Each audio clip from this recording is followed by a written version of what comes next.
할렐루야, 반갑습니다. 오늘도 하나님께서 주시는 그 크신 은혜가 우리의 삶 가운데 가득하기를 소망합니다. 하나님 말씀 오늘 함께 나누도록 하겠습니다. 자, 예레미야 39장 말씀입니다. 예레미야는 회복과 고난이 함께 등장하고 있습니다. 자, 30장에서 33장까지는요, 위로의 책이라고 불립니다. 이스라엘 백성들을 위로하시는 그 하나님의 마음을 잘 알 수가 있는데요. 하지만 이 회복은요, 많은 시간이 흐르고 나서야 찾아옵니다.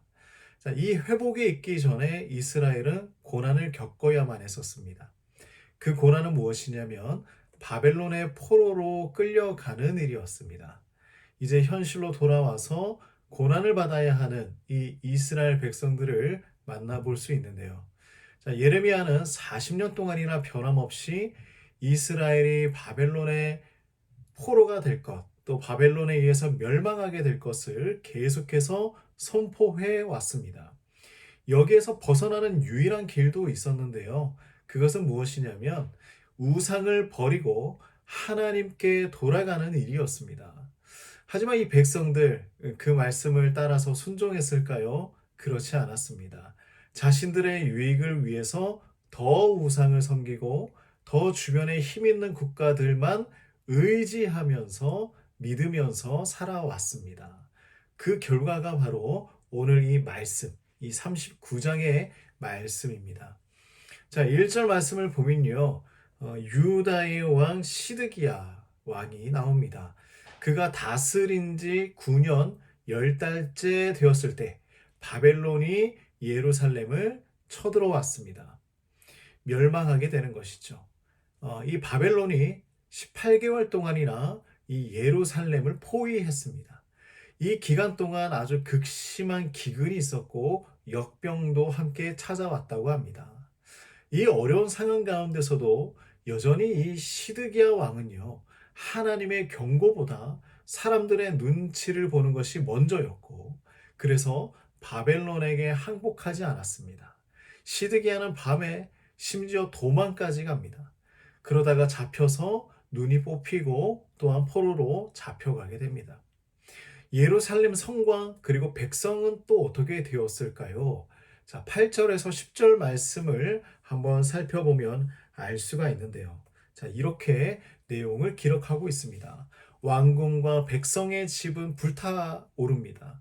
그리고 성벽은 무너집니다. 백성은 포로로 잡혀갑니다.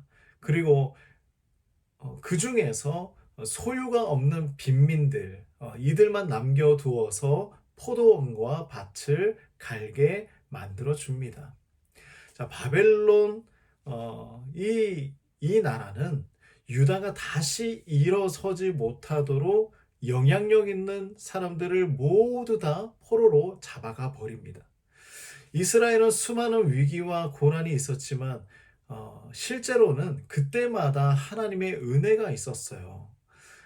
그들이 고난을 받고 그들이 환난 가운데 있을 때마다 하나님은 은혜를 베풀어 주셨었는데요. 하지만 이제 그 은혜가 지속되지 않습니다. 아주 오랜 기간 세워온 그 나라가 무너지는 아픔을 겪게 되었습니다. 하나님의 말씀에 불순종하고 대적했던 이 왕과 백성들의 결과는요, 너무나 처참합니다.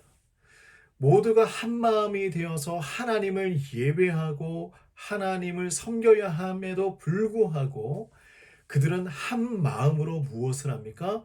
하나님을 배반했습니다. 불순종합니다. 이들이 하나님께 온전히 돌아왔다면 오늘의 이 슬픈 사건은 기록되지 않았을 것입니다. 이 가운데 예레미야는 바벨론의 그 느부갓네살의 환대를 또한 받게 되는데요. 너무나 다른 모습을 보여주고 있죠. 이유는 하나님의 말씀에 순종했던 예레미야였기 때문입니다. 하나님의 은혜를 받는 것이죠. 이미 이 일이 있기 전 하나님은 그를 구원하실 것이라고 약속해 주셨습니다. 그 말씀대로 하나님의 보호하심 예레미야에게 있었던 것입니다. 하지만 예레미야의 마음은요, 편하지 않았을 거예요. 자신의 민족이 당하는 그 아픔을 보고 누가 기뻐할 수 있었겠습니까?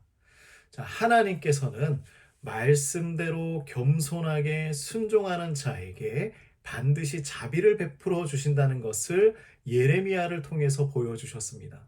어떤 고난과 환란이 온다고 해도 피할 길을 가르쳐 주십니다. 하나님의 계획은요, 조금의 오차도 없었습니다. 불순종한 사람들은 심판이 오고 순종하며 살아가는 사람들에게는 은혜를 베풀어 주셨습니다. 우리가 하나님을 오해하면 안 돼요.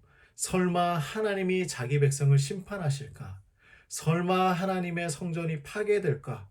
이스라엘은 하나님께서 선택하신 백성인데 다른 나라의 포로로 잡혀가게 될 것인가? 하지만 하나님의 말씀은 오늘 본문 말씀처럼 분명하게 나타납니다. 우리가 하나님을 따르기로 결정한다면 하나님은 결코 우리를 버리지 않으실 것입니다. 예레미야를 보면 알 수가 있죠. 시드기야 왕도 또한 백성들도 예레미야도 모두 같은 환경 속에 있었습니다. 같은 상황과 같은 사건을 겪었습니다. 그럼에도 불구하고 한 가지 다른 것은 무엇이었냐면 하나님께 대한 순종과 불순종이었어요. 우리는 하나님께서 주신 그 희망의 메시지만을 붙들기를 간절히 소망합니다. 하나님께 순종함으로 말미암아 소망을 얻으시고 희망을 얻으시길 소망합니다. 어떠한 상황에서도 하나님의 인도하심을 따르며 살아가는 우리 모두가 되기를 간절히 축복합니다. 하나님 아버지, 오늘 우리가 말씀을 통하여서 너무나 가슴 아프게 또한 처참하게 무너지는 그 한 나라를 보았습니다. 하나님, 우리의 인생 가운데에 불순종이 아니라 순종으로 가득 채워지는 그러한 복된 삶을 살아갈 수 있도록 인도하여 주시옵소서. 하나님께서 책임져 주시는 인생, 그것이 바로 우리 성도님들의 인생이 될 수 있도록 인도하여 주시옵소서. 예수님의 이름으로 기도드립니다. 아멘.